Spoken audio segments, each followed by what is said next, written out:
vous aviez couru contre Jabouille, que vous aviez eu une petite anecdote avec un autre pilote, Alain Prost. Pareil, un petit gars. Deux aventures à une autre époque. En 1974, j'avais fait les 1000 km du Nürburgring avec Christine Becker, qui était championne de Belgique, et sur un proto 2 litres aussi. Et on était tombé un petit peu en panne en cours de route, comme c'était la mode à l'époque. On avait de la peine à faire 1000 km sans petits ennuis. Et le dernier tour, je m'étais trouvé derrière l'Alpine officielle, l'Alpine 2 litres, qui était pilotée par Jabouille et Depailler. Bonjour à tous et bienvenue pour cette nouvelle vidéo. Aujourd'hui, on prend le train parce qu'on va à Genève pour rencontrer Laurent Ferrier.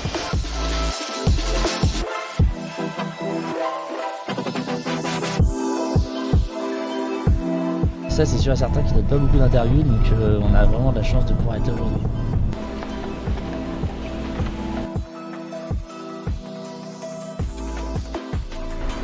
Allez, suivez-nous.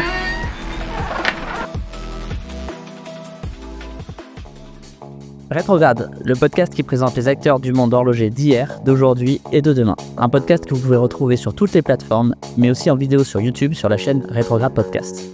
Au cours de cet épisode, nous retraçons le parcours de notre invité, ses anecdotes, ses histoires connues et méconnues, mais aussi ses coups de gueule, dans le but de vous inspirer. Bonjour à tous et bienvenue dans le podcast Rétrograde, le podcast horloger qui prend le temps de vous raconter ses histoires.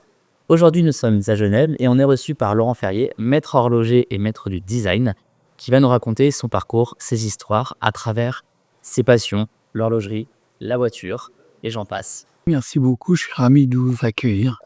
Laurent, bonjour, merci de nous recevoir chez vous ici aujourd'hui. Pour commencer, pour ceux qui ne vous connaîtraient pas, est-ce que vous pourriez vous présenter ? Laurent Ferrier, simplement, je viens d'une famille d'horlogers. Mon grand-père était horloger, mes grands-pères étaient horlogers. Je me suis rendu compte il y a peu de temps que mon père avait épousé une fille Drault, et ma mère évidemment. Mon grand-père avait pu épouser une fille Chopard et mon arrière-grand-père une fille Tissot.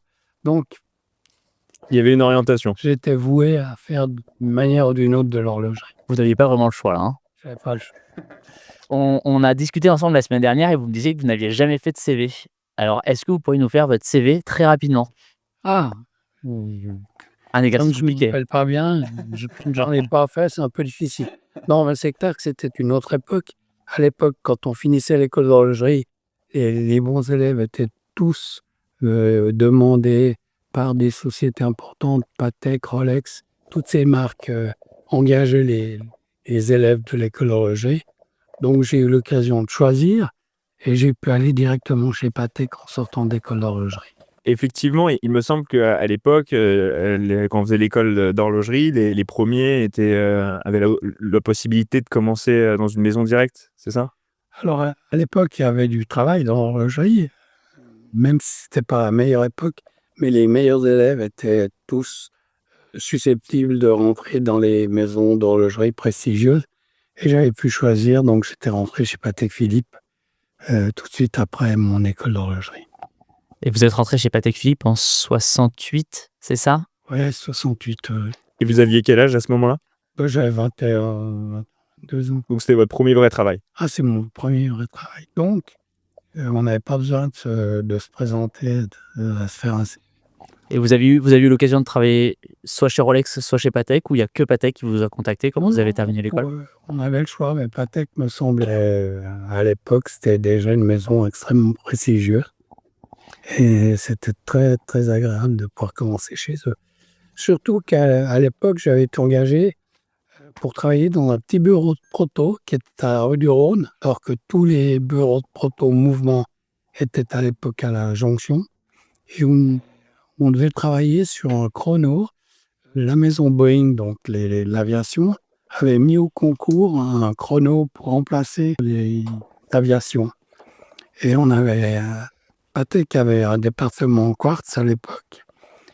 Et la direction voulait... Enfin, la direction, c'était monsieur Henri Stern, qui avait choisi de faire un affichage digital. On avait passé pas mal de temps à faire fonctionner, avec une base de mouvement quartz, de faire fonctionner un chrono digital à rouleau. Il fallait qu'il marche à plus 50 degrés, moins 40. C'était assez délicat à faire fonctionner. Et une fois que le chrono fonctionnait bien et qu'il avait été vu par Boeing, les pilotes avaient dit non, un truc digital, non, on veut des aiguilles. Parce que pour nous, ça paraît plus simple quand on a une procédure d'atterrissage, de dire l'aiguille, elle est à plus 20, moins 20, plutôt que 46, 47, 48, 49. Donc, ce chrono n'a jamais été produit. Un premier coup d'épée dans l'eau pour le premier projet, donc. Voilà. Vous l'avez vécu comment, ce moment-là, quand vous, fraîchement sorti de l'école, à travailler sur ce projet-là, pour au final que ça ne sorte pas alors que... J'étais pas tellement soucieux c'était quelque chose, c'était une très belle expérience. Et comme le directeur de l'époque m'aimait bien, il m'avait mis dans différents secteurs de la maison. Donc, j'avais été à la mise en boîte, au réglage, au rhabillage. Donc, j'avais fait plusieurs ateliers spécialisés. Donc, j'avais bien étudié, c'est un grand mot, mais j'avais eu une vue globale de ce qui se passait dans l'horlogerie. Vous avez pu faire vos armes au début, en fait, directement chez Patek Philippe, aux différents départements. Voilà. Mais c'était pas les départements, grandes complications de mouvement. C'était vraiment tout ce qui était le fin une fois que les mouvements arrivaient, donc les mouvements étaient faits dans un autre bâtiment. Une fois que les mouvements arrivaient, ils étaient réglés et montés dans les boîtes. C'est autour de ces départements-là que j'ai travaillé. Et avant même votre école, vous travailliez déjà sur des mouvements à la maison? Avec votre papa, vous aviez déjà appris ou pas du tout? L'avantage, on habitait à la place de Lille à l'époque, qui est dans le bâtiment de Vacheron, le grand bâtiment de Vacheron. Et mon père avait son atelier il était restaurateur horloger, habilleur. Il avait son atelier au premier étage et on habitait au 4e étage. Donc chaque fois que je rentrais de l'école, je m'arrêtais dans l'atelier. Pour être honnête, j'ai jamais eu envie vraiment de démonter. Je démontais pas les réveils et je démontais pas les montres. J'admirais, mais j'étais pas un fou furieux. Le démontage de mouvements et de pièces compliquées. Ce qui n'était pas le cas de mon frère, parce que lui avait fait capable de refaire des montres compliquées, il en avait fait plusieurs. Vous étiez donc plus passionné déjà par le design et par le côté esthétique de la montre et de l'horlogerie que par le côté technique, mécanique du coup. Voilà, j'étais admiratif des montres en général. Vraiment, j'avais du plaisir à voir celles qui me plaisaient, mais moins le côté mécanique. C'est l'époque où j'étais plus amoureux de la course automobile que de l'horlogerie. Alors revenons là-dessus justement, la course automobile fait aussi partie de votre vie et vous nous racontiez la semaine dernière que vous étiez passionné par l'automobile déjà aussi depuis votre plus jeune âge et c'est ça qui vous a vraiment donné envie de se développer de ce côté-là également, en plus de l'horlogerie, notamment parce que je crois que vous aviez une Fiat 500, ça a été une de vos premières voitures. Ma toute première voiture, pendant que j'étais à l'école d'horlogerie, je travaillais pendant les vacances d'été et pour pouvoir m'acheter une automobile. Et comme je n'avais pas une grande connaissance humaine autour de nous, parce qu'on était plus au niveau des horlogers, j'avais réussi à m'acheter une Fiat 500, les premières modèles Fiat 500, avec la capote qui s'ouvre jusque de tout derrière. C'était vraiment les toutes premières, elles devaient faire 42 chevaux. Le pot de yaourt. Donc c'était voilà, mais je pouvais aller à l'école avec cette voiture et j'étais fier comme un taban avec ma Fiat 500. Mais il n'était pas question évidemment de course. Et je crois que vous avez eu quelques petits déboires avec votre Fiat 500 où il a manqué quelques petites parties comme la face avant ou des choses comme ça. Alors, ça, c'est le côté un peu honteux de ma part. Et c'est vrai qu'à l'école d'horlogerie, on faisait plusieurs pièces, une pièce de poche, une pièce Omega et on faisait une Bulova à Cutron. Et j'avais abîmé l'avant de ma Fiat 500. J'ai dû échanger à quelqu'un qui s'intéressait à ma Bulova à Cutron contre un avant de Fiat 500. Donc il y a un avant de Fiat 500 qui se balade quelque part, qui est la vôtre et qui a été échangé contre une Bulova. Échangé contre une Bulova à Cutron. Si vous avez la Bulova au poignet et que vous vous reconnaissez, n'hésitez pas à nous le dire en commentaire. Ça serait marrant de retomber sur la montre, à l'occasion. Donc là, vous avez commencé à apprécier l'automobile dès le plus jeune âge? Alors, personne dans ma famille s'intéressait à la course automobile, si ce n'est qu'il y avait à l'époque une dame qui s'appelait Nadège Ferrier et qui courait, qui faisait des grands rallyes, qui avait fait le rallye de Monte-Carlo, les grands rallyes de l'époque et qui, malheureusement pour moi, faisait partie des ferriers banquiers. Parce que donc, les ferriers sont des révoqués de l'édit de Nantes qui sont nés en Suisse. Et il y a deux familles, une famille de banquiers et une famille d'horlogers. Et quand on me demande pourquoi est-ce que je fais partie de la famille des horlogers, ça me disent parce qu'on a pu choisir les premiers.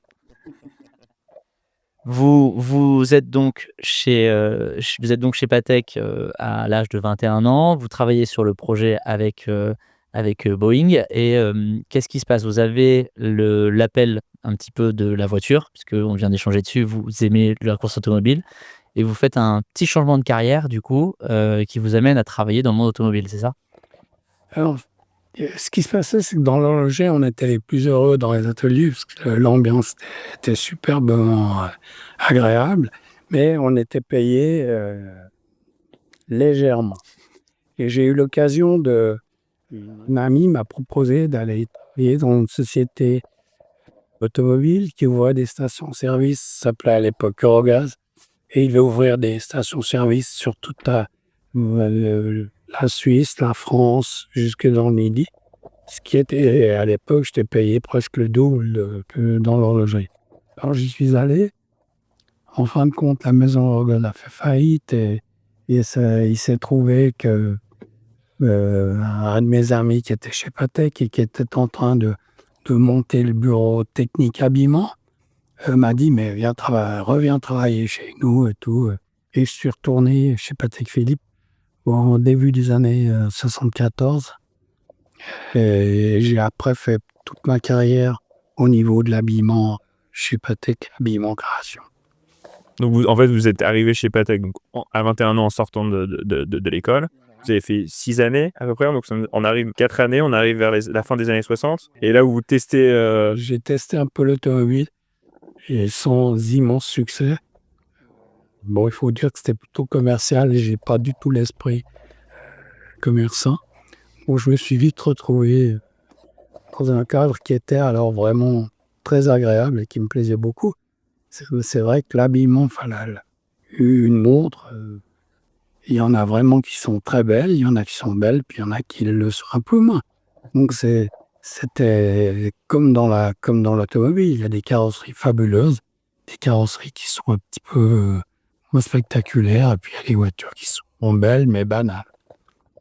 Vous revenez chez Patek et vous arrivez du coup au bureau du design. C'est quelque chose qui est très nouveau, comme vous le dites, c'est un de vos amis du coup qui monte ce bureau et c'est quelque chose dans les années 70 qui n'existe nulle part ailleurs presque. Alors ça existait chez Rolex déjà, mais c'est vrai qu'à cette époque-là, les patrons des grandes sociétés allaient trouver des patrons de sociétés des boîtiers, parce que c'était vraiment bien séparé. Ils se connaissaient tous très bien.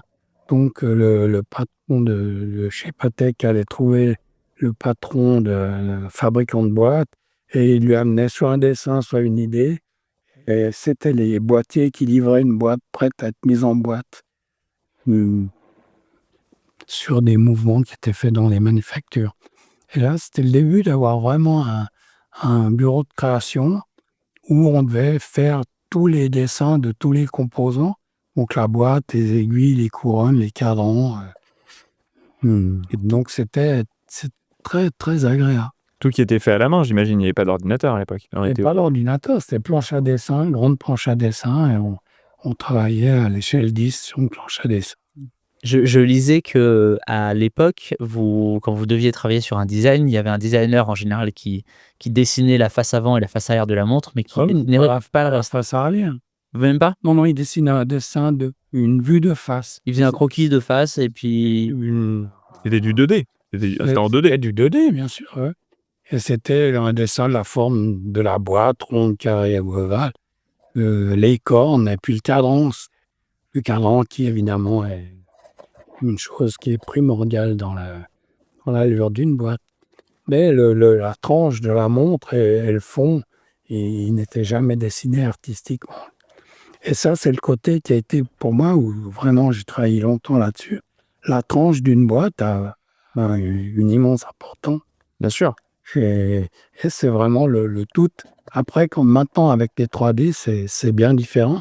Parce que les constructeurs de 3D ou les stylistes 3D, où il faut une pièce complète, un petit peu comme l'automobile, où à l'époque, les Ferrari qui étaient faites chez Pininfarina, ils tapaient les carrosseries sur des modèles en bois. La 3D est venue beaucoup plus. Bouleversé. Ouais. Est-ce qu'à cette époque, vous faisiez déjà de l'habillage sur les mécanismes? Parce que du coup, il y avait beaucoup moins de boîtes ouvertes et autres. Et est-ce que c'était déjà un sujet ou pas?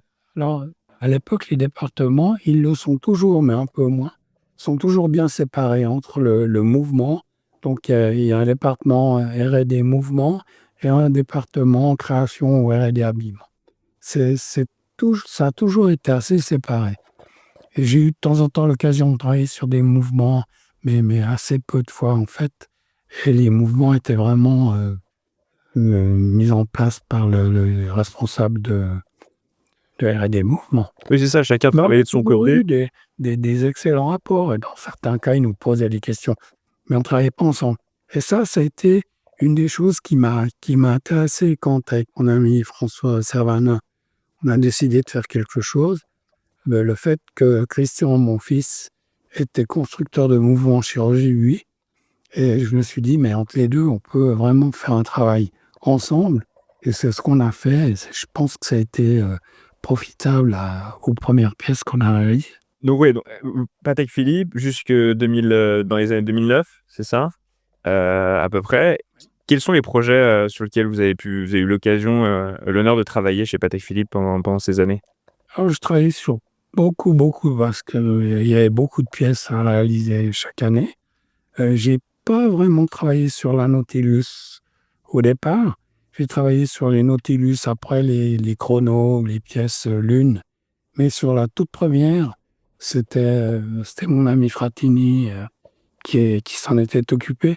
Et c'était déjà une époque où il y avait vraiment un accord avec le fabricant de boîtes qui mettait des constructeurs à disposition et notre département habillement qui donnait les bases complètes. Mais c'était le début des dessins vraiment complets de boîtes. Après, j'ai pu travailler sur toutes les Calatrava, sur toutes les pièces qui sortaient de chez Patek, passaient par notre bureau. Vous nous racontiez que sur l'Aquanaut, qui est arrivé quelque temps après, il y avait le désir de création de cette montre par Stern, c'était qu'il voulait créer une montre qui était plus accessible que la Nautilus, et donc du coup, vous aviez eu pas mal de travail dessus. C'était vous qui l'aviez proposé, Alors, entre autres? à l'époque, Philippe Stern avait émis le désir d'avoir une Nautilus un tout petit peu plus simple à fabriquer, parce que la Nautilus est une pièce qui est difficile à faire, puisqu'on a un emboîtage entre la lunette et la carrure, et la fixation est latérale. Et on emboîte depuis dessus, ce qui fait qu'on doit en plus avoir une tige brisée pour l'enlever. Ce qu'on voit pas sur d'autres montres. Enfin, je n'ai pas d'autres montres en tête qui font Je ça. crois que la Royal Oak était aussi Aussi, ouais. Emboîté par le dessus, oui, c'est vrai que la Royal Oak. C'était deux designs de Gerald Ginta qui étaient assez atypiques. Et la pièce avait un bracelet métal, la Nautilus. Il m'avait dit que ce serait peut-être pas mal si on pouvait faire quelque chose qui soit dans la philosophie de la Nautilus, mais sur laquelle on puisse mettre un bracelet cuir, et puis d'avoir une pièce emboîtée depuis dessous avec un fond vissé et une couronne normale vissée par-dessus. Et en très peu de temps, on a créé la Nautilus. L'Aquanaut. L'Aquanaut, pardon. Et l'Aquanaut a été une pièce qui a eu beaucoup de succès. Après, on a eu la version de base était avec un cadran Nautilus, c'était des cadrans normaux. Et puis assez vite, on a eu la pièce avec les chocolats, on va dire. Les gaufrés, ouais. Les connaît, gaufrés ouais. qui étaient la pièce. Qu'on la connaît telle qu'elle est aujourd'hui. Vous avez travaillé avec Gerald Genta, du coup? Moi, j'ai jamais travaillé avec Gerald Genta. Pas eu l'occasion ou Non, pas eu l'occasion. en fait, il passait au bureau, il vous donnait un dessin et puis il repartait, quoi? Il passait pas vraiment au bureau technique, il allait voir directement Philippe Sein. Ouais, il envoyait le dessin et après, c'est vous qui vous débrouillez avec le dessin, avec le design. Et donc l'automobile, à quel moment où vous aviez le temps pour, entre tous ces projets pour pouvoir, courir? Parce que vous avez eu un long parcours dans l'automobile. Vous avez fait beaucoup de choses. J'ai eu un long parcours, mais en réalité, je faisais pas beaucoup de courses par année. Parce qu'en Suisse, c'est tout aussi difficile que dans les autres régions du monde. La course automobile coûte cher. Les psychologies, comme je vous le disais tout à l'heure, étaient des gens qui vivaient tout à fait agréablement, mais qui n'étaient pas dans la catégorie de ceux qui pouvaient faire des courses automobiles facilement.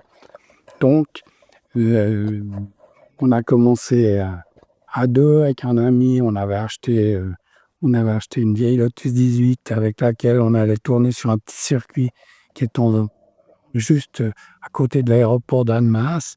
Et ça s'arrêtait là. On était tout contents d'aller tourner le samedi matin avec. Et il n'y avait pas d'ambition particulière. Alors, c'est clair que le rêve, c'était de pouvoir participer à des courses plus sympas par la suite, mais ça dépend toujours de tellement d'opportunités qu'on a ou qu'on n'a pas. Mais j'avais toujours le plaisir de pouvoir rouler dans une petite voiture de course, pas obligatoirement une Formule 1, évidemment. Et en 73, vous rencontrez quelqu'un qui vous propose justement de rouler pour pas trop cher. Alors voilà, j'avais fait un peu de Formule Ford. On avait acheté une voiture à deux. On avait fait quelques courses. J'ai gagné la deuxième à laquelle je participais, ce qui était encourageant. Mais du reste, j'avais gagné la course de Hockenheim en Formule Ford. Et à l'époque, il y avait deux courses de promotion. Il y avait la Formule Renault et la Formule Ford. Et la course de Formule Renault avait été gagnée par Jacques Lafitte, ce qui était assez sympa aussi. Un petit nom du sport automobile. Un petit gars comme ça. Français qui a percé comme C'est à ce moment-là que vous avez commencé après cet appel à pouvoir continuer et surtout approfondir en fait votre expérience auto. À la suite de ça, de nouveau, il fallait plutôt pas mal d'argent pour pouvoir persévérer. Et il y avait un ami à Genève qui avait une jolie petite écurie de proto 2 litres. Et il participait aux courses du championnat du monde d'endurance. Donc il y avait les 1000 km de Spa, il y avait les 1000 km de Monza. Enfin, il y avait plein de belles courses. Et il y avait les pilotes de Formule 1 qui participaient avec des Matra, avec des Alpha. Donc le tarif était assez simple. Ça coûtait 10 000 francs suisses par course. Et il y avait dans ces années-là, en plus, des primes de départ. Maintenant, il faut payer 50 000 francs pour s'inscrire. À l'époque, ils ne donnaient pas 50 000 francs, mais ils donnaient 5 000 francs de prime de départ. Donc, à deux, il n'y avait plus que 5 000. On trouve un petit sponsor. Puis avec 2-3 000 francs, on peut participer aux courses du championnat du monde. Ça donne envie d'entendre ces chiffres-là. Si c'était encore ça aujourd'hui. Ça fait rêver. C'était la belle époque. Et c'était vraiment une époque bénie, on va dire, où si on se débrouillait un petit peu au niveau du pilotage, il y avait des écuries qui cherchaient un pilote de temps en temps et ils vous disaient pas que pour venir courir avec eux, il faut payer 50 000 dollars la demi-course. Donc c'est vrai que c'était une époque beaucoup plus facile. Alors pas pour arriver en Formule 1, mais pour courir, c'était une époque sympa. Et à l'époque, j'avais un petit pécule de 10 000 francs et j'ai dit, je vais faire quelques courses. Et puis quand j'aurais fini de les dépenser, j'aurais fait quelques belles courses et au moins j'aurais assouvi mon désir de courir. Et c'est ce que j'ai fait, là, de fil en aiguille. J'ai réussi à continuer pendant quelques années et faire connaissance des gens qui m'ont fait confiance. J'ai toujours eu des petits sponsors, mais c'était des sponsors à quelques milliers de francs. Pour pouvoir aller plus haut dans l'évolution, il aurait fallu déjà à l'époque trouver des vrais sponsors. Et curieusement, en Suisse, c'est pourtant Dieu sait si on ne manque pas d'entreprises qui ont des moyens importants, mais les Suisses sont pas très sponsors physique qu'on voit, il y a eu beaucoup de pilotes suisses ces 40 dernières années qui étaient des pilotes brillants, mais ils n'ont jamais trouvé de vrai sponsor suisse. Ils sont pas très axés auto en fin de compte, les Suisses. D'ailleurs, il y a que 2 circuits, il me semble. Il y a peu de circuits. Il y en a même, il va même y en avoir qu'un seul sur les lumières. Mais là, la Rolex, depuis très longtemps, alors eux, les sponsors avec Jackie Stewart quand il était champion du monde. Mais il n'y a jamais eu de filière pour emmener un Suisse en Formule 1. Vous vous êtes retrouvé sur la piste avec des grands pilotes ou des pilotes qu'on connaît? 1000 km, oui, il y avait l'équipe Pescarolo, Beltoise. Petite équipe à affronter. Oui, mais bon, ils étaient dans la catégorie des proto 3 litres. Donc, de toute façon, ils allaient plus vite que nous. Mais... Vous êtes allé jusqu'aux 24 heures du Mans. Ah, voilà, bah oui, bien sûr. Alors, Ce qui est pas rien.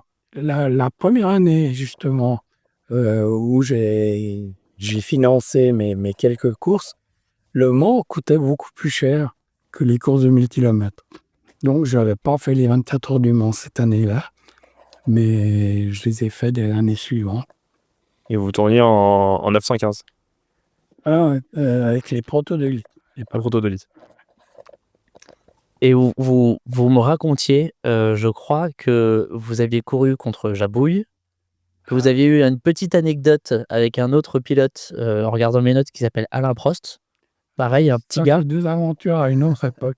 En 1974, j'avais fait les 1000 km du Nürburgring avec Christine Becker, qui était championne de Belgique, et sur un proto 2 litres aussi. Et on était tombé un petit peu en panne en cours de route, comme c'était la mode à l'époque. On avait de la peine à faire 1000 km sans petits ennuis. Et le dernier tour, je m'étais trouvé derrière l'Alpine officielle, l'Alpine 2 litres, qui était pilotée par Jabouille et Depailler. Depailler était déjà en Formule 1 et Jabouille juste pas encore. Et donc, juste en sortant des stands, je me retrouve derrière lui. Et je fais le dernier tour, mais 10 mètres derrière tout le tour. Et c'était, des minutes de plaisir fabuleux. L'idée n'était même pas de le doubler parce que déjà, je ne me serais pas permis de le doubler. Mais j'avais vraiment fait tout le tour derrière lui. Je ne savais pas si c'était Depailler et Jabouille. Je lui disais, c'est peut-être Depailler, Jabouille. C'est peut-être Jabouille, Depailler, qui est en Formule 1. Je ne devrais pas arriver à le suivre. Et après l'arrivée, juste après la fin de ce tour, on s'arrête ensemble et il me dit, je t'ai pas laissé passer parce que je pensais que tu étais dans le même tour que nous. Donc, c'était un grand moment de plaisir, gratuit, mais un super moment. Et c'est vrai que c'était très sympa. Ça fait des beaux souvenirs. Hein. Ouais, ça marque. Mais, disons, les voitures étaient relativement proches quand même. Il n'y avait pas 10 secondes d'écart entre une voiture et une autre. Et avec Alain Prost? Avec Alain Prost, c'était autre chose. Avec Alain Prost, j'avais fait une seule course de Formule 2. C'était à Estoril en 78. Et Prost conduisait une Causen qui était une ancienne Alpine. Alpine avait fait des Formule 2 avec moteur Formule 2 chez Alpine et une carrosserie à châssis Alpine. Et cette voiture avait en tout cas une année. Elle avait été rachetée par l'Allemand Causen et qu'il la louait à Elf pour Prost pour qu'il prenne ses marques pour les années suivantes. Il gagnait tout en Formule Renault, en Formule 3. Et c'était donc à Estoril, il y avait 28 voitures au départ, non pas au départ, pour les qualifications, et il qualifiait 20 voitures. Et j'ai fait le 20e temps avec une voiture prêtée par un ami et un moteur prêté par un autre. Et juste devant moi, il y avait Eliud Angelis et Alain Prost. Et au premier tour, j'ai essayé de doubler Alain Prost au freinage et boum, il m'a mis un petit coup sur l'aileron. À la fin, quand on en a parlé, il m'a dit « Ouais, tu sais, je suis désolé, mais j'ai l'habitude de partir en tête et que personne me double. Là, je supportais pas très très bien. » Il a été très sympa. Du coup, j'avais été très fier d'être d'avoir pris un petit coup de roue par là. Je vais peut-être être un petit peu optimiste aussi. Ouais, ça devait se tenter. Mais Oui. c'était une époque où, voilà, il était pas sorti de la voiture en me traitant d'idiot et ouais. Oui, vous avez l'habitude. C'était une époque plus simple. Donc déjà, votre nom était connu dans le monde automobile. Connu, c'est peut-être un grand mot, mais disons, j'essayais de participer au plus de courses possible. Et ça, c'était avant donc Laurent Ferrier devienne donc ce qu'on connaît aujourd'hui, la magnifique marque, magnifique maison Laurent Ferrier. Comment on en est arrivé là? Donc, Alors là, c'est une autre aventure dans le temps qui est un petit peu. Donc là, c'est en 79. Je connaissais François Servanin de l'écurie Rock, parce que lui il avait participé au montage financier de l'écurie Rock au départ, et on se connaissait, et on avait fait une saison ensemble sur une Chevron. Malheureusement, comme on le disait tout à l'heure, à cette époque, toutes les voitures de 2 litres tombaient en panne en général au bout de 250 km. Alors c'était des fois des toutes petites pannes, des fois des pannes un peu plus importantes, mais on avait de la peine à finir. Et en 1978, j'avais gagné la catégorie 2 litres au 24 heures du Mans, et François Servanin avait gagné la catégorie GT avec une Porsche 911. Et après la course, il m'avait dit oh, ça serait quand même pas mal si on trouvait quelque chose pour l'année prochaine d'un peu plus performant comme automobile, on pourrait faire le Mans. Et il avait eu des contacts avec Crémer, et on avait pu participer au Mans avec la 935 Crémer. On a eu la chance, parce qu'il avait plu toute la course, donc il y avait aussi pas mal de voitures sorties, où il y a eu pas mal de dégâts. Enfin, à partir du milieu de la nuit, on était dans les 4-5 premiers, et on avait fini 3e. Et à cette occasion, je lui avais offert une Nautilus, les premières Nautilus, ce qui était joli cadeau. c'est un cadeau plutôt sympa. Et quand on se voyait, il me disait, Laurent, tout le monde me dit, Patek Philippe, c'est la plus belle marque du monde, mais c'est tellement dur à en avoir. Un jour, on va créer une marque de montre à nous. En 79, c'était déjà extrêmement dur à avoir. Ben, c'est ce qu'il me disait. À la limite, il y en avait quand même sur le marché, mais la marque en elle-même, c'est vrai qu'elle ne faisait pas énormément de tests.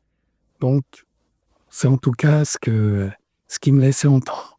Mais il me disait ça, voilà, comme quand on va en vacances en Corse, puis on dit on va ouvrir un restaurant de plage plutôt que travailler dans une assurance ou dans une banque. Oui, vous dites juste, ce serait sympa qu'on ait notre marque. Voilà, mais disons, j'en rêvais pas toutes les nuits. Et vous avez évoqué ce sujet-là pendant les 24 heures du Mans ou... Ouais, la Nautilus. D'accord, ok.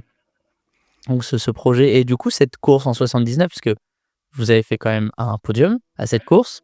Comment elle se passe cette course? Vous êtes en 79, vous l'avez dit, il y avait de la pluie, vous avez eu un peu de chance, et vous n'étiez pas tout seul, vous terminez sur le podium face à des gens très connus, du monde auto et du monde des célébrités aussi.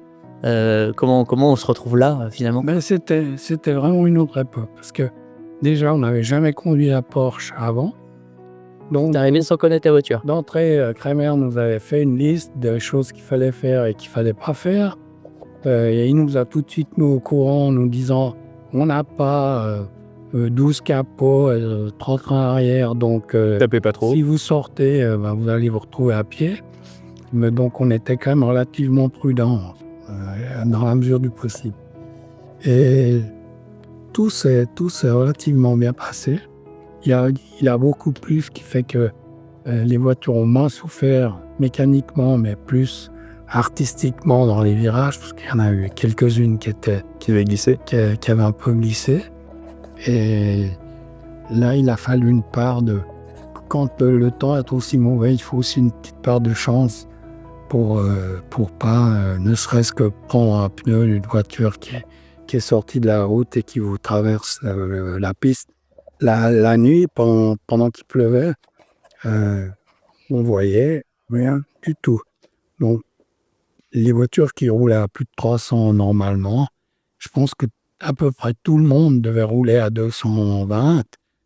Et ce qui est déjà très 220 rapide. sous la pluie, quand on voit rien, c'est déjà plutôt trop vite. Mais disons, tout le monde ralentissait. Et tout le monde, comme on roulait tous dans le même sens, c'était quand même un petit peu moins dangereux. Mais c'est vrai que c'était pas une sensation très agréable. Vous étiez 3e, mais est-ce qu'à un moment, vous vous êtes dit que vous pourriez aller chercher la victoire à ce moment-là? Alors, moi, malheureusement, j'ai pas pu rêver à ça parce que j'étais au stand et je me rendais compte de ce qui se passait. Mais à un moment donné, le dimanche matin, c'était notre ami Trisconi qui était au volant. Dans la ligne droite, les frères Whittington qui ont gagné avec Klaus Ludwig étaient en panne dans la ligne droite. Mais bon, ils avaient pas mal d'avance. Dans la ligne droite des Linaudières? Dans la ligne droite, Ce qui est littéralement de l'autre côté du circuit pour ceux qui connaissent pas le circuit du Mans. voilà. Et ils n'avaient pas l'air de repartir. Donc, comme on était 3e, ce brave ami Trisconi disait on va finir 2e. Et dans le même temps, Paul Newman avec Dick Larvor et Rolf Strömlund, qui étaient pilotes de F1 quand même à l'époque, ils étaient en panne au stand, ils n'arrivaient pas à dévisser une roue qui s'était soudée, Collée, je ne sais plus quoi, mais ils ont mis aussi plus d'une demi-heure pour réparer. Ce qui fait que chaque fois que Trisconi passait devant, il disait mais si ça continue, on va gagner le Mans.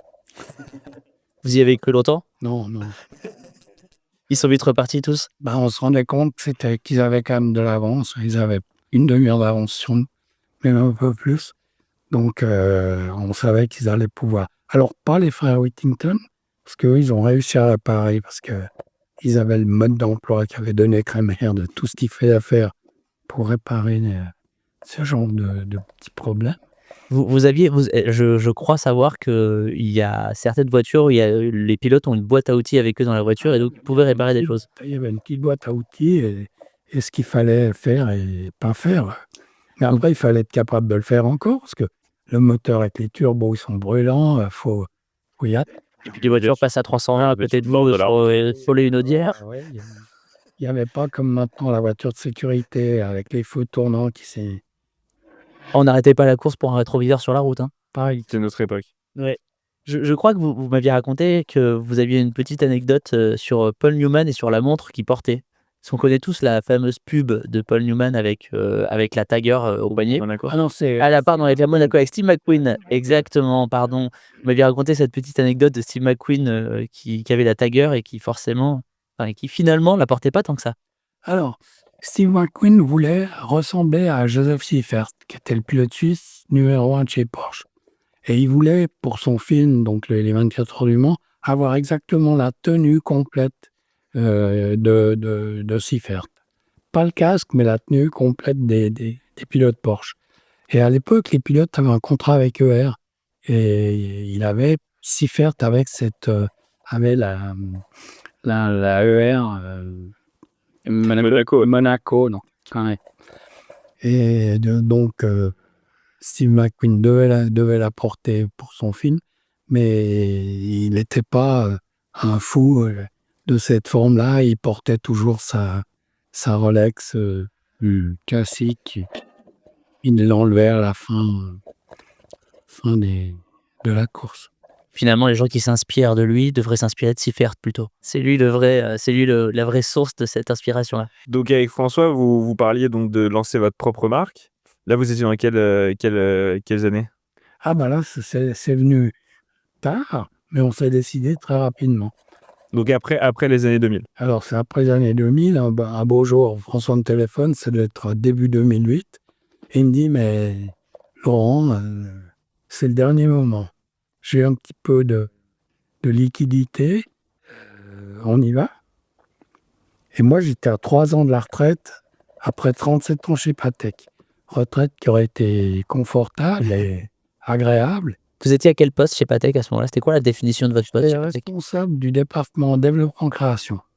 Et depuis combien de temps? Depuis quand même pas mal de temps, depuis les années, moitié des années 90, quoi. D'accord, ok. Donc le poste était sympa, tout allait bien. Et je m'attendais plutôt, je comptais les années Avant votre retraite. avant la retraite. Mais comme mon fils était constructeur chez Roger Dubuis, le mouvement, je me suis dit que ça pouvait être intéressant. D'autant plus que François n'était ni un amoureux ni un collectionneur de montres. Il m'avait dit, tu fais ce que tu veux. Et on comptera les les buts après la sortie de la première pièce. Il avait confiance en vous, en fait. Oui, où il n'était pas tout à fait conscient. Il y avait un côté d'inconscience et puis un côté de confiance. Non, mais il se doutait que j'avais travaillé tellement longtemps dans un département quand même esthétique et mécanique qu'on devait normalement Connaître deux, trois faire trucs. quelque chose.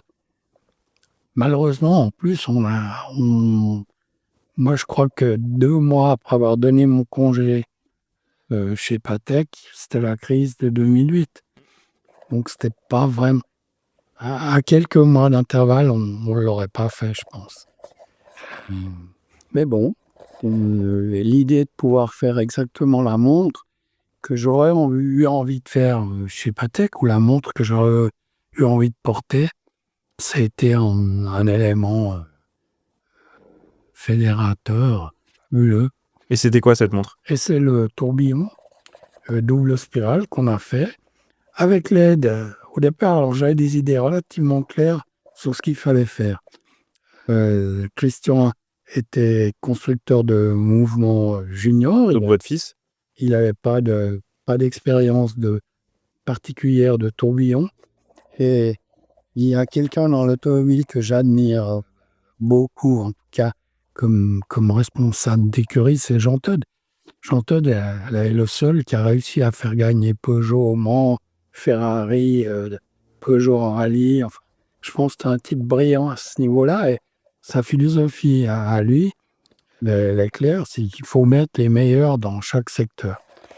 Et je pensais que on devait pouvoir travailler avec des gens extrêmement compétents. Moi, je connaissais beaucoup de monde au niveau de l'habillement, parce que Patek a aussi de temps en temps besoin d'artisans extérieurs, donc j'ai des bons rapports avec tout le monde. Et je connaissais à l'époque Michel Navas et Enrico Barbasini, qui venaient de créer la Fabrique du Temps, et eux qui étaient, Michel Navas, un spécialiste des tourbillons chez Patek. Et on a dit, on va se mettre avec eux pour pouvoir créer la première pièce. Donc, c'est eux qui ont donné l'impulsion à Christian. C'est Christian qui a dessiné et conçu la pièce, mais avec l'aide de Michel Navas et d'Enrico Basini. Est-ce que vous pouvez nous expliquer très rapidement ce que c'est la Fabrique du Temps pour ceux qui ne connaîtraient pas? La Fabrique du Temps, c'est une société qui étudiait des calibres, donc uniquement les calibres, pour différentes sociétés horlogères. Donc, ils travaillaient ils étaient consultants pour des sociétés horlogères reconnues pour la réalisation de mouvements compliqués. C'était des gens brillants. Donc toutes les grandes marques ou toutes les grandes maisons venaient les Alors, consulter? pas des maisons comme Patek ou Rolex, parce que eux ont une telle habitude, un département mouvement qui est organisé extrêmement compétent, mais il y a des marques où ils ont moins d'expérience de mouvement particulier qu'ils pouvaient travailler avec eux. Donc 2009, vous quittez Patek Philippe, vous vous lancez dans votre projet et vous montez la marque Laurent Ferrier, donc marque éponyme, avec donc l'aide de François et de votre fils Christian. Et vous travaillez donc sur ce premier modèle, donc ce tourbillon à double spirale. Alors voilà, l'idée de départ, moi je suis pas, je suis un admiratif des immenses complications, mais comme je le dis souvent, la date de Pâques de 2134 sur une montre qu'on doit remonter tous les matins, ça me paraît...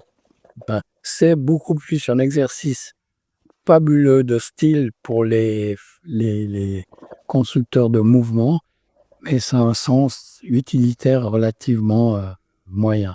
Il y a peu de chances qu'on les utilise en 2134 nous-mêmes. Voilà, et puis il faut que quelqu'un remonte la montre tous les jours, et puis qu'ils arrivent à la réviser en une journée aussi pour pouvoir changer. Donc à partir du moment où vous devez réviser, changer les huiles de votre montre s'arrête et vous la remettez à l'heure. Donc, mais je reste alors un admiratif des constructeurs de mouvements qui font des immenses complications. C'est un autre exercice. Et nous, on n'a pas des moyens non plus immenses. Donc, l'idée était de faire des pièces qui soient des pièces agréable à porter et qui ait une utilité. On l'a vu avec notre Traveler, sur la pièce, le quantième manuel, c'est des choses. Quantième manuel, je trouve que c'est un quantième qui est magnifique. Vous mettez à l'heure une fois par année, vous changez votre date et tout fonctionne très bien.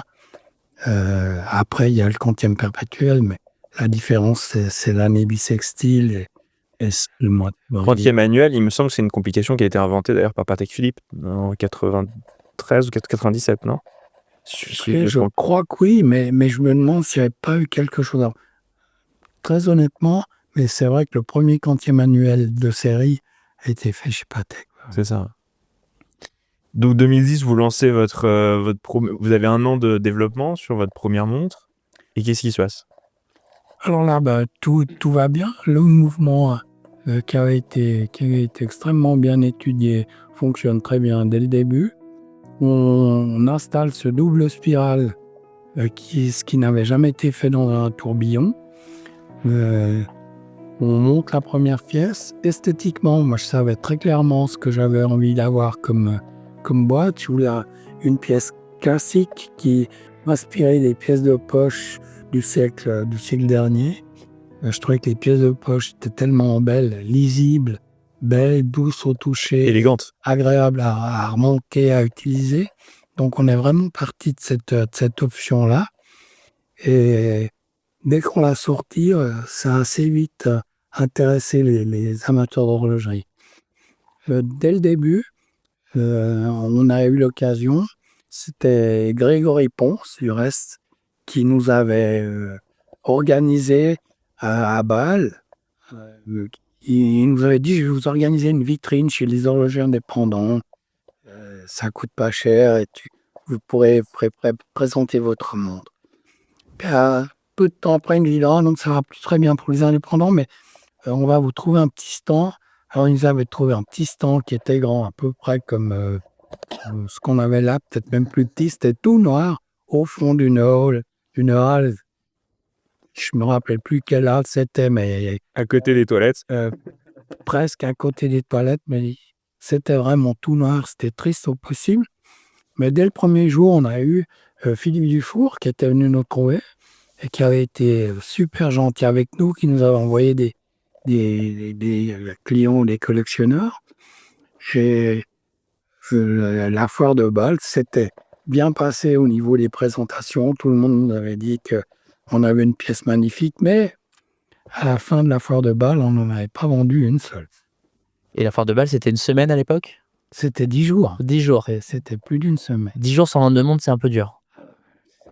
Bon, alors c'est vrai que la pièce tourbillon est une pièce plutôt chère. Donc il y a plein de gens qui devaient se dire, ils débarquent, ils sont gentils, on les connaît ni d'Ève ni d'Adam. S'ils ferment dans 2 ans, on va peut-être juste attendre un peu que ça continue dans la bonne voie. Mais malgré tout, dès le début, Michael Taylor Glass, qui était venu pendant la foire plusieurs fois, et on avait chaque fois eu l'impression qu'il allait nous passer les commandes, et chaque fois il a dit je reviens, ou le dernier jour il nous avait dit je vais venir vous voir à Genève. C'était un gros distributeur à l'époque en plus. Glass, c'est un très grand représentant de l'horlogerie à Singapour. Et puis après il est venu nous trouver à Genève et il nous a passé des commandes. C'était notre premier revendeur des tourbillons. Oui, donc vous finiez Bâle, aucune garantie encore sur le succès de la marque, des intérêts forts, mais pas de commande ferme, mais vous étiez là, bon. La montre coûtait combien? 180 000 francs. 180 000 francs. En effet, on était sur un vrai gros investissement. C'était un gros investissement. Par contre, alors là aussi, comme dans la vie, on dépend souvent de circonstances qu'on ne maîtrise pas. Et un peu de chance. Dans tous les domaines, que ce soit en automobile, dans la vie familiale ou dans la vie professionnelle. On part faire une petite tournée aux États-Unis pour présenter à des collectionneurs.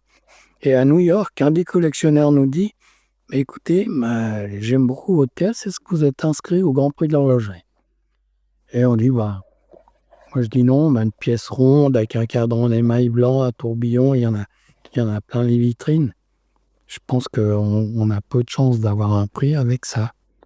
Et lui me répond, hein, je fais partie du jury et les membres du jury que je connais, je suis sûr, ils vont adorer votre pièce. Et c'est lui qui nous a inscrits vraiment les derniers jours avant la fin de l'inscription. Et c'était Monsieur Marcel Philippe, qui est un homme charmant. Et grâce à lui, on a gagné le Grand Prix de l'horlogerie devant François-Paul Journe et Vacheron Constantin. Bon, si on s'était inscrit nous-mêmes, on n'aurait peut-être pas gagné. Il a certainement dû parler de nous en bien à tous ses amis du jury. Mais ça a été là le début ça donnait un coup de sérieux. Et ça nous a permis de continuer. C'est le petit coup de pouce du destin dont vous aviez besoin pour que la marque se lance vraiment. Exactement. Comme quoi, de temps en temps, ça joue à pas grand-chose. Mais ouais, c'est vraiment la vie. Hein. Et puis c'est une histoire de rencontre finalement. Exact. Vous l'avez rencontré, vous êtes bien entendu, la pièce lui a plu et l'histoire a fait le reste en fait. C'est vraiment hyper intéressant de voir à quel point le fait de rencontrer des gens, d'évoluer dans un monde, tu vois, ça peut te lancer sur certains trucs. Et surtout, ça joue à pas grand-chose en fin de compte. C'est-à-dire que Oui, finalement. Mais vous aviez pas été sympa par exemple. comme même au tout début, quand vous étiez chez Patek Philippe, dans une situation de confort et vous disiez voilà, il me reste plus longtemps avant ma retraite. Et à quelques mois près, vous aurez vu la crise, vous n'aurez jamais lancé leur. Donc ça, de temps en temps, ça joue à pas grand-chose. Oui, bon, vous connaissez mon amour pour la course automobile. C'est pareil en automobile. Les pilotes de Formule 1, à part des gens exceptionnels, mais il faut un petit peu de chance à un moment donné pour retomber sur ses pieds et continuer ou pas. Qu'est-ce que c'est la suite? La montre gagne le prix. Quel impact ça a pour vous sur la marque? Combien de pièces vous vous retrouvez à devoir produire après avoir gagné un prix comme ça? Alors là, on avait déjà prévu de faire 10 pièces. Donc, Du tourbillon double spirale. tourbillon double spirale. Et on était capable de pouvoir en produire un peu plus. Donc, on a commencé par faire une dizaine de pièces. Et là, on a des clients qui nous ont dit, écoutez, on trouve votre modèle magnifique, sans aucun doute, mais nous, on n'est pas dans cette catégorie de prix-là. C'était des collectionneurs qui avaient une dizaine ou une quinzaine de pièces et qui, de temps en temps, en vendaient une, en vendaient deux, s'ils se rachetaient autre chose. Et ils nous disent, écoutez, faites-nous une pièce dans cette même philosophie, mais qui soit à moins de 50 000 francs suisses ou 50 000 euros. Et c'est à ce moment-là qu'on a pensé à réaliser, toujours avec la Fabrique du Temps, un micro-rotor, donc automatique, avec un échappement naturel. Parce que comme on allait produire peu de pièces, c'était extrêmement difficile de régater avec des maisons comme Patek, comme Breguet, comme d'autres, qui ont très très belles pièces, 3 aiguilles mécaniques à 25 000 francs. Et si on a une pièce, nous, à 45 000 francs, il fallait trouver quelque chose qui justifie au moins en partie d'une différence de prix. Et c'est là qu'on a étudié, donc Christian était évidemment de nouveau dans le coup, et on a étudié l'échappement naturel avec le micro-rotor. Micro-rotor, vous étiez un des premiers à. Alors, micro-rotor, mais l'échappement naturel. Oui, c'est ça, l'échappement naturel. L'échappement naturel, on pensait être les seuls à l'avoir à ce moment-là. Est-ce que vous pouvez peut-être expliquer brièvement Tu m'as coupé l'herbe sous le pied. parce que je pense peut-être que tu ne sais pas. Si, mais c'est toujours difficile à expliquer. Ouais, est-ce que vous pouvez éventuellement l'expliquer assez simplement? L'échappement naturel, au lieu d'avoir un train de rouage à partir du barillet et qu'on vienne sur une roue d'échappement qui donne les impulsions par l'encre au balancier, là on a toujours le train de roue puis le barillet, mais après on a 2 roues d'échappement avec des plots sur chaque roue d'échappement. Et chaque plot pousse le balancier soit d'un côté, soit de l'autre. Donc on a deux roues d'échappement à la place de une.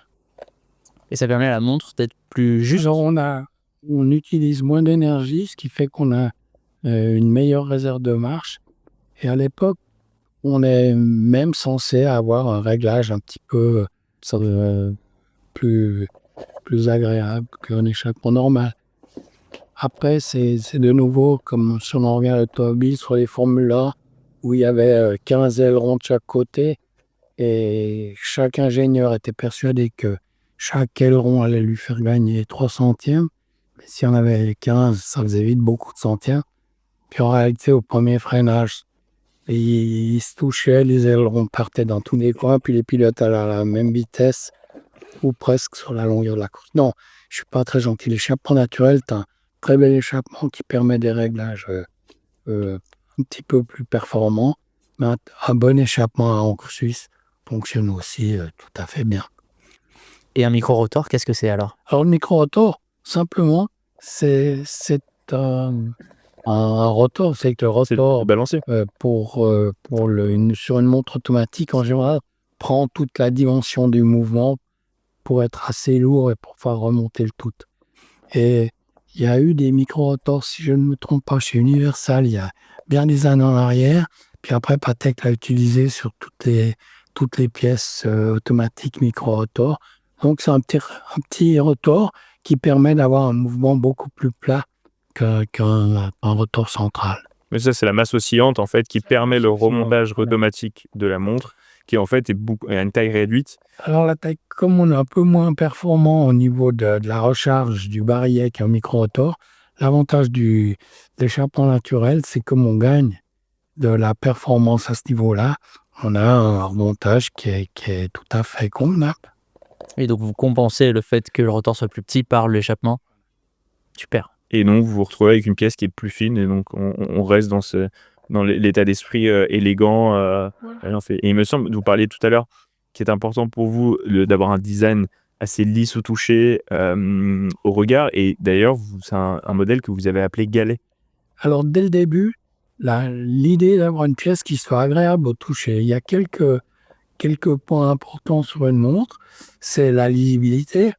Bon, alors après, on a beaucoup de demandes de cadrans plus foncés, de cadrans un peu de différentes teintes. Après, ils sont pas tous aussi lisibles. Mais sur le premier tourbillon double spirale, on avait un cadran émail blanc ou onyx noir, des calques blanches, et les deux étaient très très lisibles. Donc c'est une chose qui est importante. Le remontage pour une montre mécanique, sur une montre automatique, c'est un peu moins important parce que s'en sert que quand on ressort sa montre du coffre. Mais sinon, il faut que la montre soit agréable à remonter. C'est pour ça qu'on a toujours eu des couronnes qui sont assez grandes de diamètre et qui sont des couronnes un peu inspirées des pièces de poche aussi, qu'il fallait remonter, donc il faut que ce soit agréable. La pièce galet, comme on les appelle, sont pas obligatoirement des pièces extra plates. On n'a pas des pièces qui sont très plates, mais jamais personne ne nous a dit que voilà, ça serait bien qu'elle soit plus plate. Même la phase de lune là, qu'on a sortie cette année, est une pièce qui est plutôt qui est pas du tout extra plate. Et esthétiquement, si elle tombe bien, si elle est bien en forme sur le poignet, c'est pas un problème. Tout ça, vous avez une belle homogénéité sur la boîte qui permet d'avoir une belle élégance. Voilà, c'est l'équilibre général qui fait que la montre peut être agréable ou moins. Et vous avez pris le choix aussi, la décision de cacher vos tourbillons aussi. Alors ça aussi, c'est peut-être l'école Patek Philippe, parce que Patek ne met pas de tourbillon ouvert. Et en plus, comme on a sorti cette pièce à une époque qui était quand même un peu délicate, je pensais qu'il était raisonnable de ne pas montrer qu'on avait une pièce à 180 000 francs.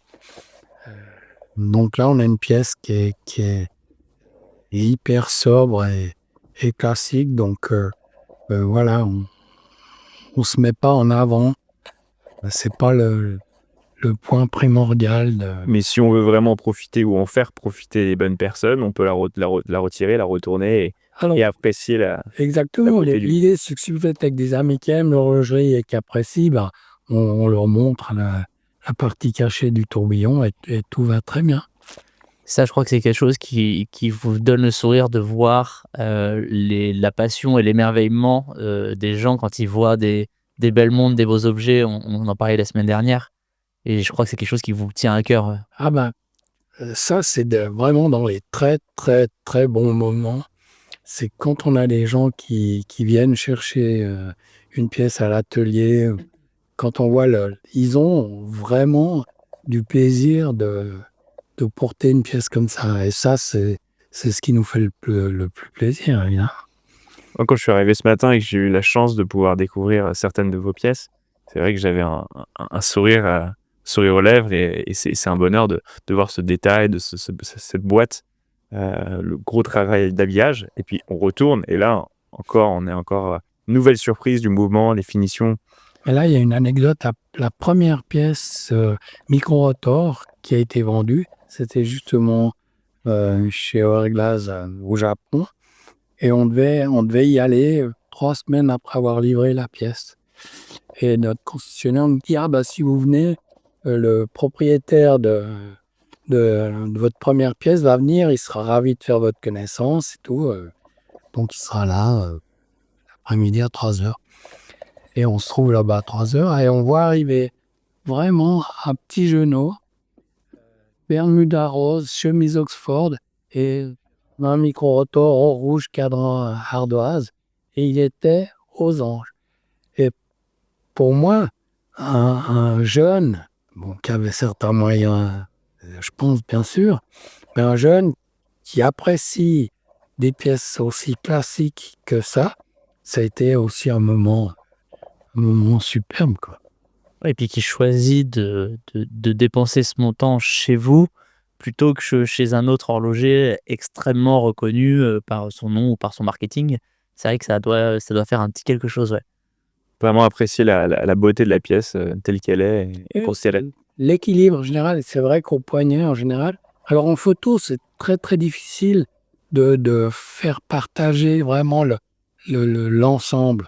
On dit oui, elle est jolie, mais comme on voit, il y a 50 photos par magazine de pièces qui sont toutes plutôt très jolies, donc c'est difficile de se différencier. Et ce qu'il faut, et maintenant ça commence d'être le cas, les gens peuvent mettre une pièce au poignet.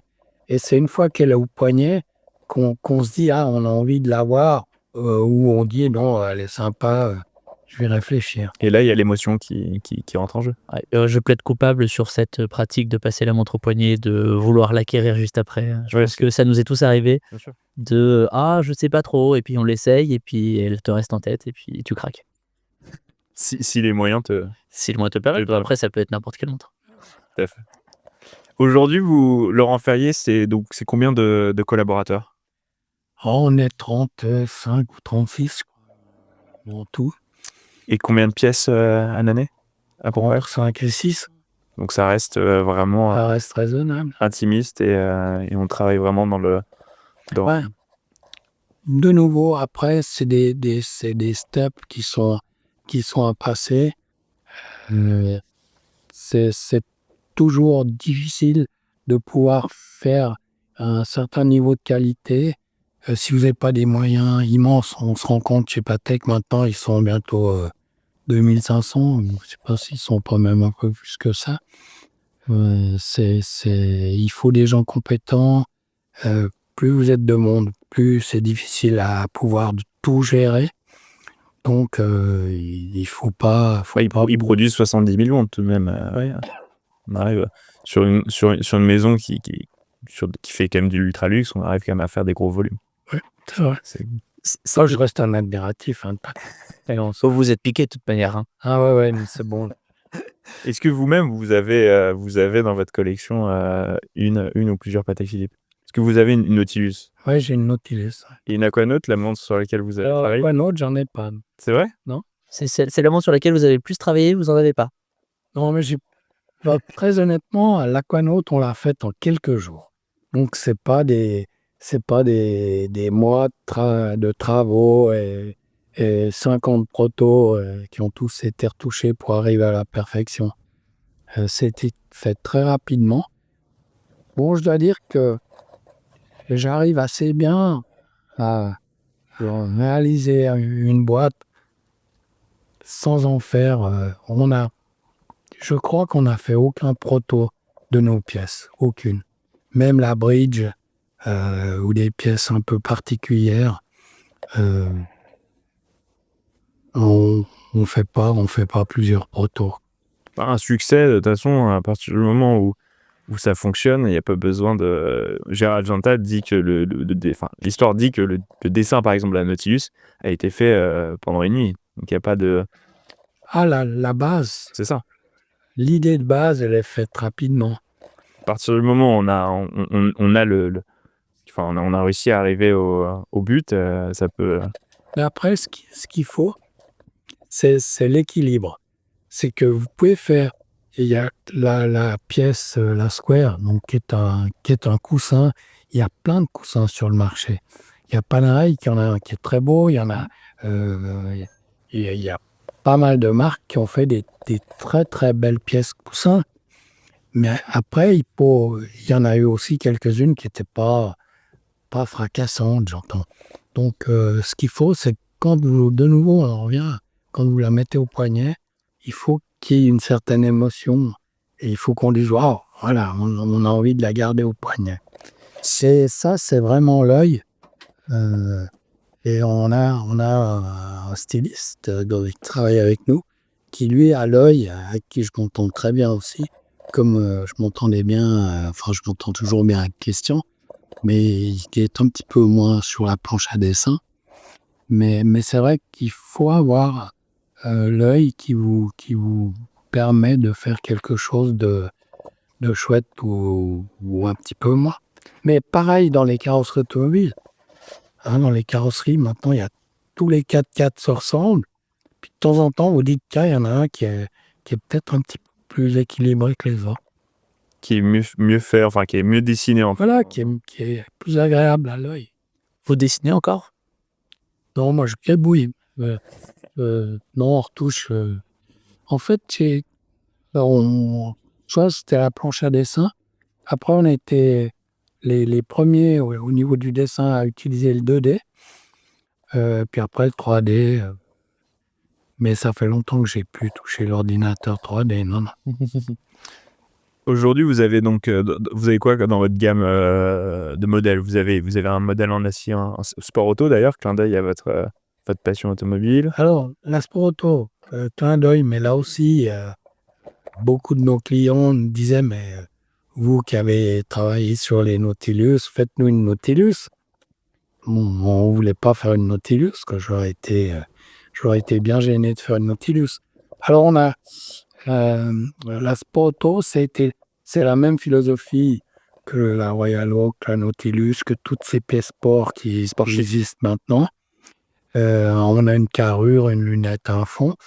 Mais autant la Royal Oak, la Nautilus, c'était considéré comme des pièces sport extra plates, acier et extra plates. Avec bracelet intégré. Avec bracelet intégré. Et on a dit, nous, on va faire une pièce sport, bracelet intégré, mais qui garde cette philosophie de galet, de baisse. Voilà, de la sensation du galet. Et on a gardé la lunette de notre pièce coussin, la square, et on a adapté tout ça, ce qui fait qu'on a deux pièces si on les met. Alors, il y a des gens qui se sont dit, ouais, vous avez fait une Nautilus. Vraiment, bien sûr que c'était la. Dès qu'il y a un bracelet intégré, il y a quelqu'un qui dit c'est une Nautilus ou une Royal Oak. Royal Oak. C'est trop compliqué d'arriver à. C'était les précurseurs de. Encore, Rolex est les premiers à avoir fait une montre avec un bracelet acier et une montre de sport. Donc, il n'y avait pas trop de problèmes de ce côté-là. Vous pensez quoi d'ailleurs de la Cubitus qui est sortie récemment? La Cubitus, on en a parlé. Moi, je suis un amoureux de la Nautilus. Donc, c'est un peu comme, je vais dire, l'histoire de Porsche quand ils ont sorti les 944, 928. Tout le monde disait, ah oui, Qu'est-ce qu'ils font? pourquoi est-ce qu'ils font ça? alors que la 911 était vraiment la voiture, la Porsche de base. Patek peut se permettre de faire une Cubitus. Je ne l'ai pas encore eu au poignet, mais tous les gens qui l'ont eu au poignet m'ont dit qu'elle était beaucoup plus chouette que la photo. La photo, on n'y est juste pas habitué. Donc, je pense qu'il faut qu'on s'y habitue un peu. Ça, c'est sûr. Mais après, c'est toujours difficile de faire une montre carrée qui ait le même impact vis-à-vis de toute la clientèle. C'est pas évident. Aujourd'hui, si vous deviez choisir 3 montres préférées, ce serait lesquelles? Et vous n'avez pas le droit de choisir une Laurent Ferrier, sinon ce serait beaucoup trop facile. Ou une Patek, vous êtes un peu trop picousé Patek. Non, mais je pense qu'il faut quand même me laisser Patek. Non, 3 montres. à 3 montres, je pense qu'il y aurait certainement une Nautilus. Ok. Je pense que la Nautilus, c'est une pièce qui est Remarquable. bien équilibrée, qui est une très très belle pièce. Simplement, je dirais, il y a la Daytona. Ok. La Daytona, que je trouve, est une montre qui est hyper bien équilibrée, pour moi, qui a vraiment beaucoup de qualité et qui a en plus d'un prix abordable pour une montre de cette qualité-là. Et puis après, il y a le chrono Languet qui est super. Mais et je dirais, il y a plus que 3 pièces à choisir. C'est Très dur comme choix, on est au courant. C'est tellement difficile.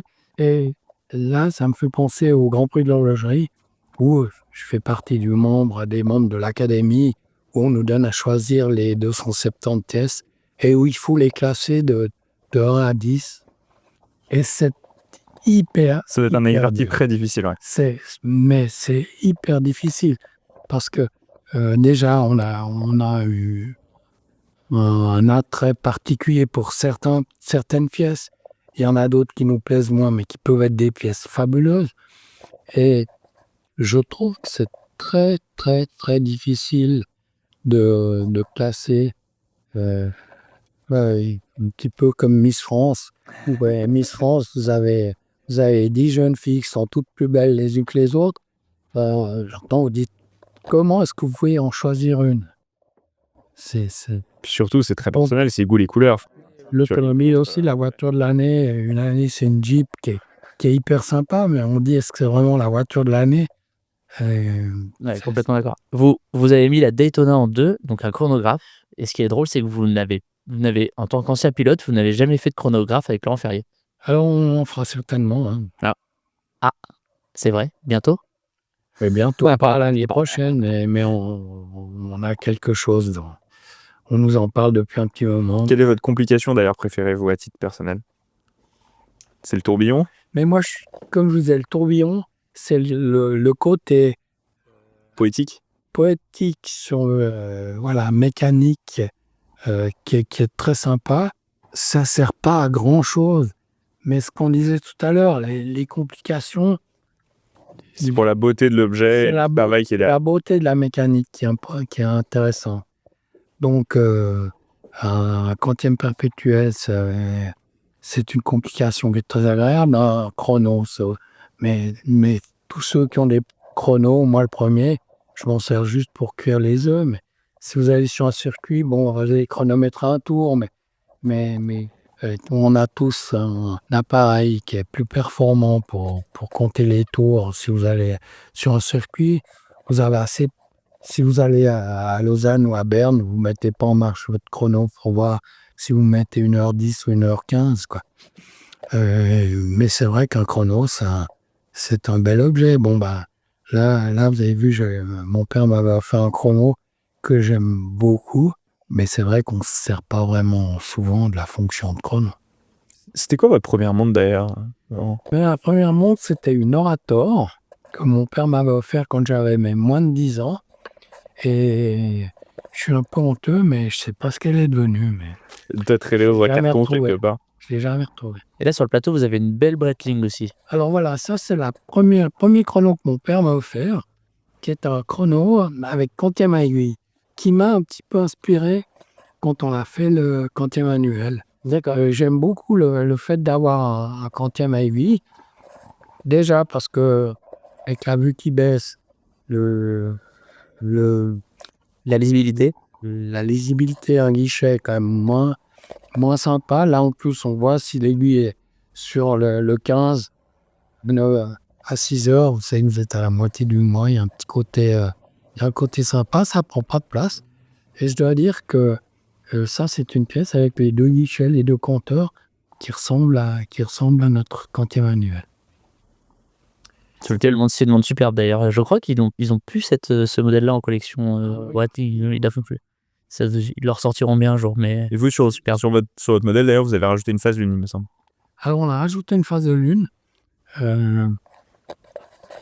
Les phases de lune, c'est pas obligatoirement la complication qui m'intéresse, je veux dire, le plus, si ce n'est artistiquement.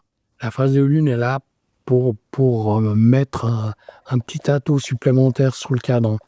Et là, je pense que ça a fait aussi la différence au Grand Prix de l'horlogerie, c'est qu'on a vraiment une phase de lune avec les 2 hémisphères nord, hémisphère sud. On a du pic à jour, donc c'est transparent et le disque de lune est vraiment sophistiqué. La lune est gravée, donc on a vraiment une image de la phase de lune qui est plutôt très agréable, artistique. Vous avez l'habitude des prix maintenant depuis 2010. Oui, c'est plutôt sympa. Là, on a eu de la chance 2 années de suite, c'est rare, mais. Moi, je pense que là, il y a peut-être un peu plus que de la chance. Parce qu'il y a aussi du travail et de la réussite. La chance aide de temps en temps, mais elle ne fait pas tout. Oui, il en faut quand même un peu, toujours. Qui sont tout à l'heure, vous parliez de votre premier client japonais qui était assez jeune. Aujourd'hui, sur les 500-600 pièces que vous produisez par an, qui sont vos clients? Alors, vraiment un panel extrêmement large. Alors, il y a beaucoup de collectionneurs. Il y a des gens qui n'étaient pas collectionneurs qui le sont devenus. On a une fois un de nos clients qui a amené un de ses amis banquiers zurichois, et cet ami lui dit: mais tu as une belle situation, et tu as une montre à 100 francs, tu devrais t'intéresser un petit peu à l'horlogerie. Et ce monsieur revient de Zurich à l'aéroport de Genève, puis il voit le panneau jaune. Donc, alors, il dit: effectivement, c'est une belle pièce. Il est allé voir jaune. Ils l'ont montré la pièce et il a dit: bon, elle est belle et tout. Là, je la prends. Et il est parti avec sa jaune. Et notre ami lui dit: mais si tu es à Genève, viens visiter Laurent Ferrier, tu verras, ils sont sympas et tout. Ce monsieur, mais donc il n'était pas collectionneur du tout. Et il est venu chez nous et il en a acheté une aussi.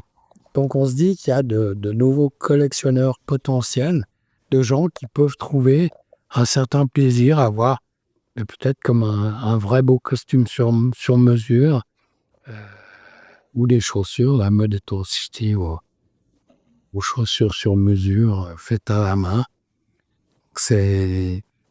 Le panel est important, puis on n'a pas besoin d'en avoir 5000 par année.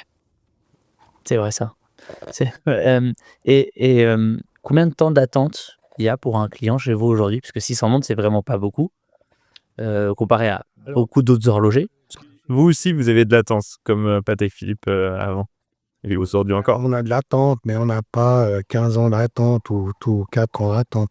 Je crois que l'après-Covid, il y avait presque 2 ans entiers. Maintenant, je pense que c'est moins d'une année. Alors, je ne sais pas exactement quelles sont les livraisons, le rythme des livraisons, mais c'est raisonnable. on a des attentes qui sont raisonnables. Disons, il commence d'y avoir chez certains revendeurs une pièce ou deux en vitrine. Il y a une époque où il n'y en avait pas du tout. Donc je pense que c'est pas très bien non plus de ne pas avoir de pièces. Il faut quand même avoir quelques pièces. Maintenant, si vous en avez 50 dans une vitrine, c'est vrai que c'est un peu différent. Mais La gamme de prix aujourd'hui, elle s'étend de quoi à quoi pour ceux qui ne connaîtraient pas bien la marque?